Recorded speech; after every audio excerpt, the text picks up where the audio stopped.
Bapak, Ibu, dan saudara-saudara yang terkasih dalam Tuhan Yesus Kristus, penyambung dari apa yang sudah kita bicarakan, yaitu supaya kita tidak marah kepada orang yang berbuat jahat dan juga tidak iri hati kepada orang-orang yang berbuat curang. Kita percaya kepada Tuhan, menyerahkan seluruh hidup kita kepada Tuhan, dan mengandalkan segala sesuatunya kepada Tuhan. Dikatakan bahwa Tuhan akan memunculkan kebenaranmu seperti terang dan hakmu seperti siang. Ini betul-betul merupakan satu kesaksian dari pengalaman Daud bagaimana Tuhan menolongnya. Lalu bagaimana kalau kita belajar dari perjanjian baru?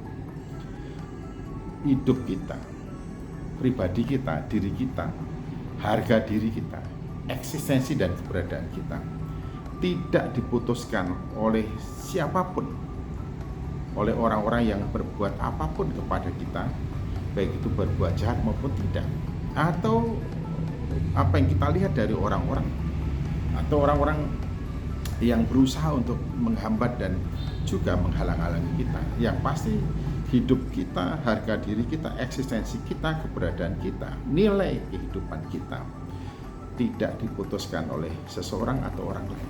Di dalam Kisah Para Rasul pasal yang ke-17 ayat 28, di dalam Kristus kita hidup, kita ada, kita bergerak.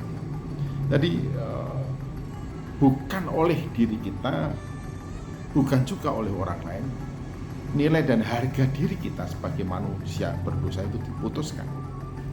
Tapi harga diri kita, dinilai kehidupan kita, harkat dan hakikat kita, eksistensi keberadaan kita tidak diputuskan oleh orang-orang di dalam dunia ini. Jadi kalaupun ada orang mengejek, menghina, mencerca, mengolok-olok kita, itu tidak mengurangkan sedikit pun harga diri kita, eksistensi kita, nilai kita.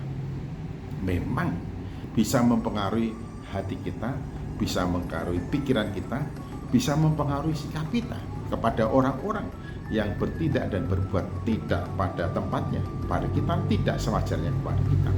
Perlakuan kasar mereka, perlakuan jahat mereka, kecurangan mereka, dan tidak tanduk mereka yang diarahkan, ditujukan untuk merugikan kita, bisa mempengaruhi pikiran dan juga bisa mempengaruhi hati kita, lalu mempengaruhi sikap kita kepada orang itu. Tetapi kebenaran firman Tuhan berdasarkan kesaksian daripada Daud, jangan marah kepada orang yang berbuat dosa dan jangan iri hati kepada orang-orang yang curang. Jadi kita tidak boleh marah atau iri hati kepada orang-orang yang oleh karena perbuatannya yang tidak benar, bahkan perlakuannya kepada kita. Mengapa demikian? Di dalam perjanjian baru katakan di dalam Dia, keberadaan kita di dalam Kristuslah yang memutuskan, menentukan nilai, harkat dan hakikat diri kita, bukan oleh orang lain.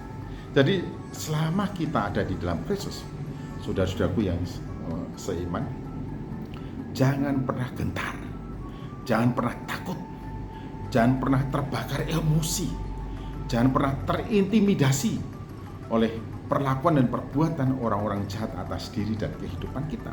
Sekalipun mereka berusaha untuk melecehkan kita, berusaha untuk membunuh karakter kita, berusaha untuk bagaimana membuat kita gagal, atau bagaimana supaya kita tidak bernilai dan tidak berharga di mata dunia ini. Jangan takut dan jangan khawatir.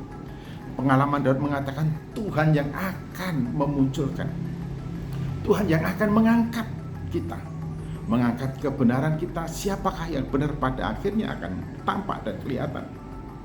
Kemudian Tuhan yang akan memunculkan hak kita, nilai-nilai kita, siapakah kita. Tuhan yang memperjuangkan kita, Tuhan yang bertindak. Jadi kalau kita sendiri bertindak, mustahil bagi kita untuk bisa membawa kita kepada posisi nilai sesungguhnya siapakah diri kita. Karena harkat, hakikat, nilai, dan eksistensi kehidupan kita seluruhnya diputuskan oleh Allah, oleh karena kita ada di dalam Dia. Oleh karena itu sikap yang benar ketika kita menerima perlakuan-perlakuan yang sedemikian itu, diolok-olok, diejek, dihina, diperlakukan secara tidak adil, adalah berdiam diri di hadapan Allah, menyerahkan seluruh kehidupan kita kepada Allah, percaya kepada Allah. Jika Allah yang bertindak, maka segala sesuatunya akan beres. Di samping itu, kita ada di dalam Kristus. Nilai, harkat, hakikat, eksistensi kita telah dipulihkan oleh Allah karena kita ada di dalam Kristus. Oleh karena itu biarlah yang keluar dari mulut kita setiap kali kita mendapatkan perlakuan-perlakuan yang tidak nyaman, ya Bapa, ampunilah mereka, karena mereka tidak tahu apa yang sedang mereka perbuat. Itu contoh teladan dari Tuhan Yesus Kristus yang kemudian diikuti juga oleh Stefanus ketika dia dirajam. Bapak Ibu dan Saudara yang saya kasih dalam Tuhan Yesus Kristus, jangan takut. Harga diri hidup kita ada di tangan Dia. Amin.